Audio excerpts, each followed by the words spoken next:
조갑제 TV 시청자 여러분, 요사이 남북 간의 평창 올림픽을 둘러싼 회담이 진행 중이니까 이 한국 언론이 조변 섞게 하는 한국 언론이 북핵 위기가 마치 없어진 것처럼 남북 간의 화해 무드가 생긴 것처럼 이게 북한 핵 문제 해결하는데 결정적 역할을 할 것처럼 이렇게 과장 보도를 하고 있습니다. 그게 속지 마시기 바랍니다. 북핵 문제 해결에서 문재인 정부가 할 수 있는 일은 별로 없습니다. 반대로 북핵 문제 해결을 방해할 무슨 힘도 별로 없습니다. 왜냐하면 판이 짜여져 버렸기 때문입니다. 그 판은 김정은 정권과 문명세계 전체의 구도로 바뀌어버렸습니다. 이것은 미국과 북한과의 관계도 아닙니다. 남북 간에 해결할 문제도 아닙니다. 차분하게 이렇게 지켜봐 주시기 바랍니다. 그러나 미국 사정이 복잡하긴 사실입니다. 트럼프 대통령이 이 실언을 많이 하고 있습니다. 특히 절대로 금기 사안인 이 인종차별적 발언을 해가지고 지금 아프리카 등등 해외에서 아주 극렬하게 반발하고 있습니다. 트럼프 대통령은 나는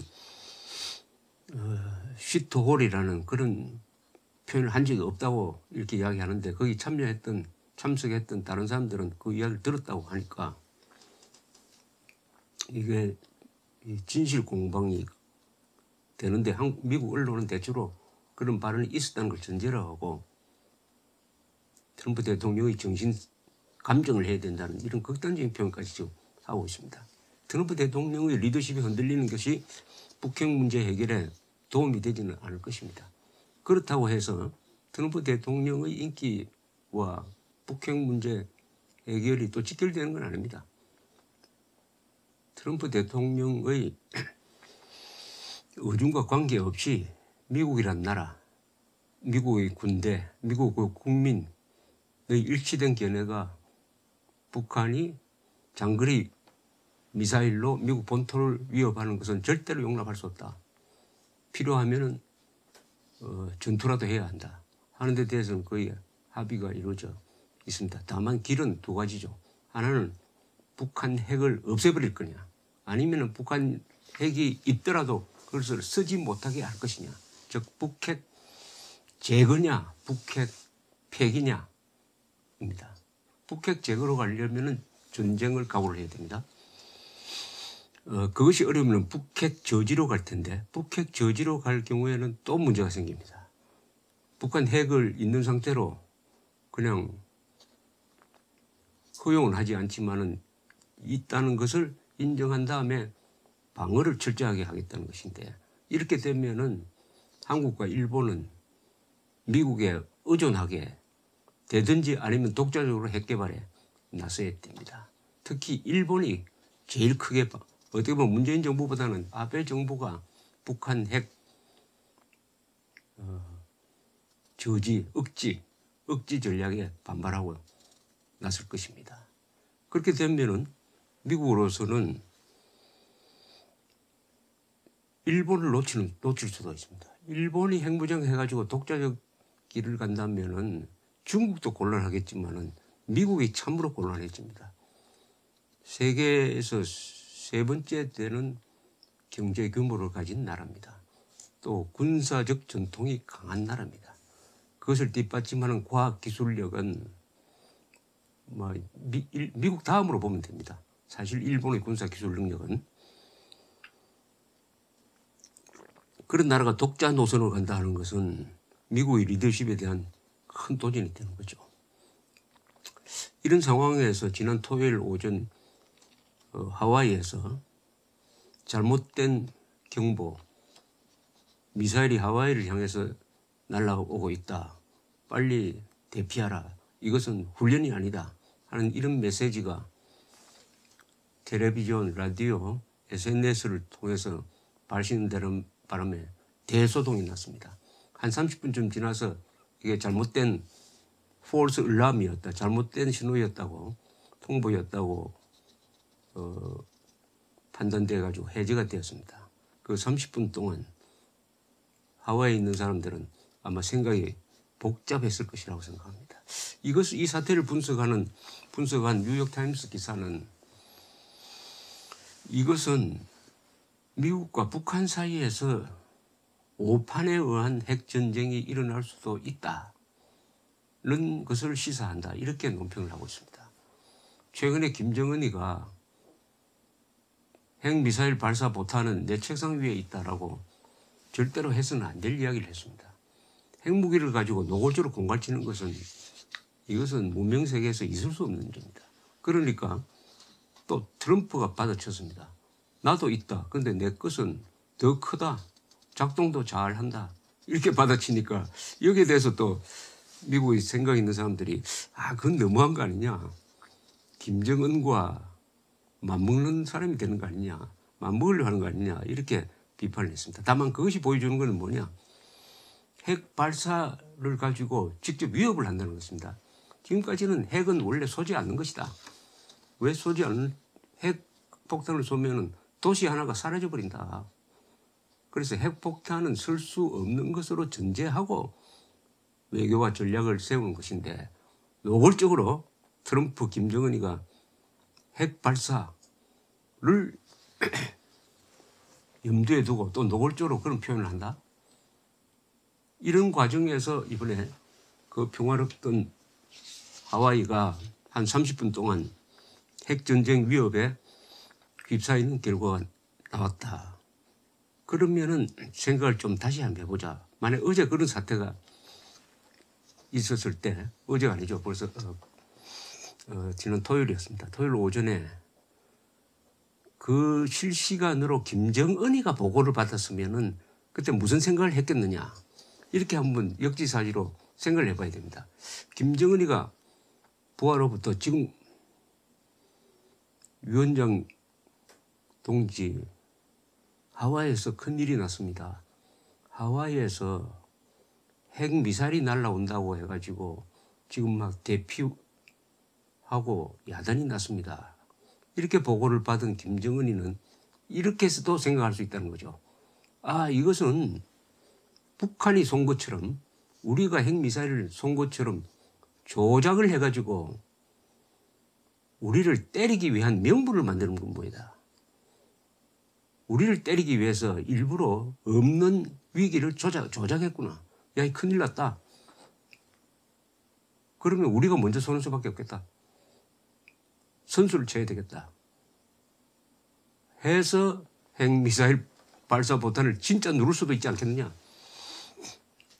서로 오해가 오해를 낳는 이런 상승작용이 일어날 수 있다. 특히 긴장하고 있을 때는. 서부 영화를 보면은 두 총잡이가 서로 결투를 할 때 서로 숨막히는 대치 상황에 있을 때 누가 먼저 총을 뽑느냐. 그런데 옆에서 부스럭 하는 소리를 듣고 총을 먼저 뽑았는데 엉뚱한 사람을 쏘는 사이에 맞아 죽었다든지 뭐 이런 긴장 상태가 극도에 이르면은 조그만한 것이 부스럭 하는 소리 하나가 오인 사격을 부른다. 지금 북핵을 둘러싼 이 긴장이 그런 오해에 의한 핵전쟁 가능성을 높여준다. 이렇게 이야기를 하고 있습니다. 그 예로 든 것이 뉴욕타임스가 예를 든 것은 우리와 관계 있는 것입니다. 1983년 9월 1일에 대한항공기가 앵커리지를 출발해가지고 서울로 오는데 이 비행기가 엉뚱한 항로로 접어들었습니다. 그러니까 정규 항로에서 북쪽으로 600km나 벗어나가지고 절대로 들어가서는 안 될 소련 영토로 들어갔어요. 그때 동서냉전 시절입니다. 소련 영토로 들어간다는 것은 영공으로 들어간다는 것은 격추당한다는 이야기죠. 그래서 처음에는 감차카 반도 상공을 지나갔습니다. 그 감차카나 이런 데는 미국에 대비해가지고 군사시설이 많은 데입니다. 아주 예민한 지역이에요. 그 위를 그냥 지나가 버렸습니다. 그때 소련 전투기가 출격을 했지만 놓쳐버렸어요. 다시 오호츠크로 나왔습니다. 이건 공해상입니다. 그러니까 격추할 수가 없죠. 그런데 또 오츠크를 지나서 그 다음에 살린 상공으로 들어갔습니다. 그러니까 이번에 또 출격을 했습니다. 출격을 해서 대한항공 옆에 붙었습니다. 경고 사격을 했어요. 야광탄 경고 사격을 했는데 대한항공에서 아무 반응이 없었습니다. 그 순간 대한항공이 고도를 높였습니다. 고도를 높이니까 따라오던 이 소련 전투기가 이 달아나는 모양이다 해가지고 미사일을 쐈습니다. 그래서 맞고 12분에 걸쳐서 나선형으로 떨어졌는데 269명이 죽었습니다. 그때 미국 사람이 한 수십 명 있었습니다. 한국 사람도 뭐 대부분의 한국 사람, 미국 하원의원도 한 사람 있었습니다. 나중에 밝혀진 사실입니다만은 왜 소련이 쏘았느냐. 소련은 대한항공 747, 보잉 747을 미국 RC-135라는 정찰기로 오인을 했습니다. 밤이었습니다. 또 이 RC-135하고 정보가 비슷합니다. 밤에서 보면은. 그때 매우 긴장되어 있었습니다. 소련이 그때 미사일 시험을 한다고 해가지고 미리 공개를 해놓으니까 미국 정보기관에서는 거기에 따른 정보를 수집하기 위해서 RC-135를 사실상 띄웠습니다. 띄웠는데 시험을 안 하니까 돌아갔어요. 그런데 소련 레이더에서는 돌아간 사실은 모르고 띄웠다는 그것만 알고 이게 우리 영공으로 들어오는 이 비행기가 미국의 정찰기라는 그런 선임감을 갖고 있었습니다. 그래서 격추가 된 겁니다. 오해를 부른 거죠. 여기에 대해서 레이건 대통령이 강경하게 나왔습니다. 이 소련 전투기와 관제사가 서로 교신하는 것을 일본의 자위대 감청기관에서 녹음을 했습니다. 그 녹음한 것을 유엔에서 폭로를 했어요. 폭로를 해가지고 소련 전투기가 민항기인 줄 알면서도 쐈다. 사실은 이 주장은 좀 무리입니다. 민항기인 줄 알면서도 쐈다. 이렇게 하면서 소련에 대한 제재를 하기 시작을 했습니다. 긴장이 아주 극도로 올라갈 때입니다. 1983년 9월입니다. 그런데 하필 그 직후에 이 나토가 훈련을 합니다. 나토가 이 도상 훈련을 합니다. 무슨 훈련을 하느냐 하면은 소련에 대해서 핵 공격을 하는 훈련을 합니다. 이거 완전 도상 훈련입니다. 실제 병력이 동원되는 건 아닌데. 그렇게 하니까 소련에서는 또 어떻게 보았느냐. 정말로 나토가 우리를 핵으로 공격하려는 모양이다. 훈련을 실전 준비로 또 오해를 했어요. 그래서 소련은 거기에 대한 대응을 하기 위해서 핵 전략 부서에 비상을 걸어놓고 대기하고 있었습니다. 그때 만약 무슨 사태가 났으면은 서로 오해를 불러가지고 핵전쟁으로 갈 수도 있었다. 냉전 시대에 있었던 4차례의 핵전쟁으로 갈 뻔했던 사건 중에 하나입니다. 이게.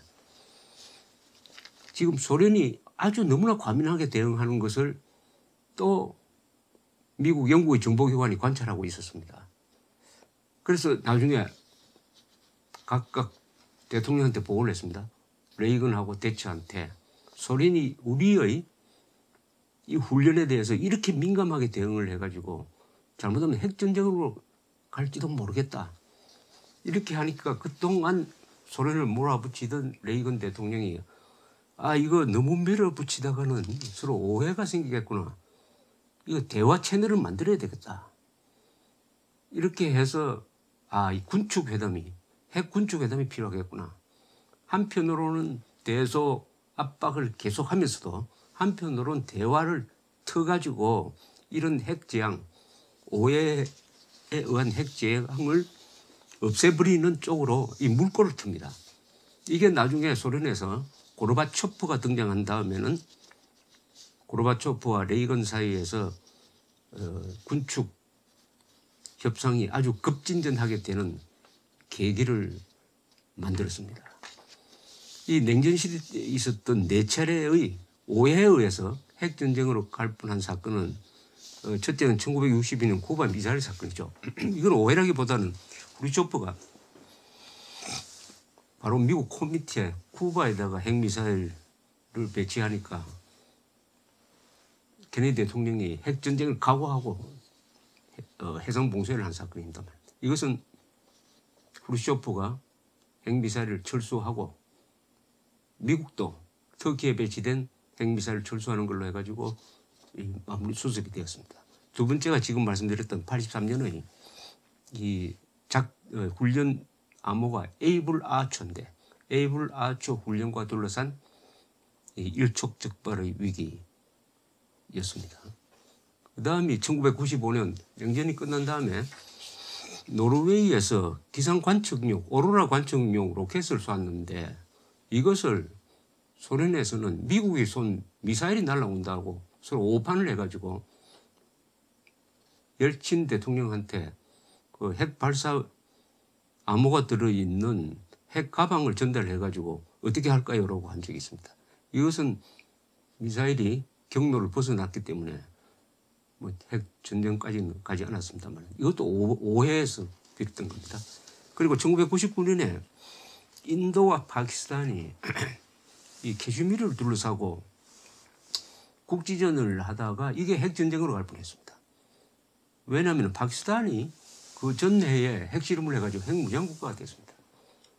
인도는 그 전에 뭐 또 핵무장국가가 되놓으니까 그동안 재래식 전쟁만 하면은 당하기만 하던 파키스탄이 이제 우리도 핵을 가지고 있다 해가지고 카슈미르 지역에서 선제적으로 공격을 했더니 여기에 인도가 대응을 했습니다.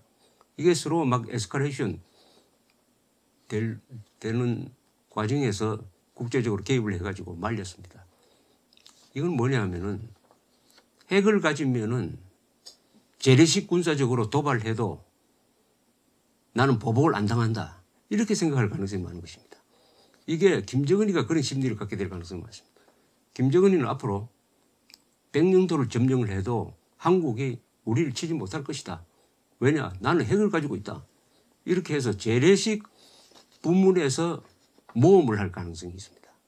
이게 핵전쟁으로 발전할 가능성이 있다.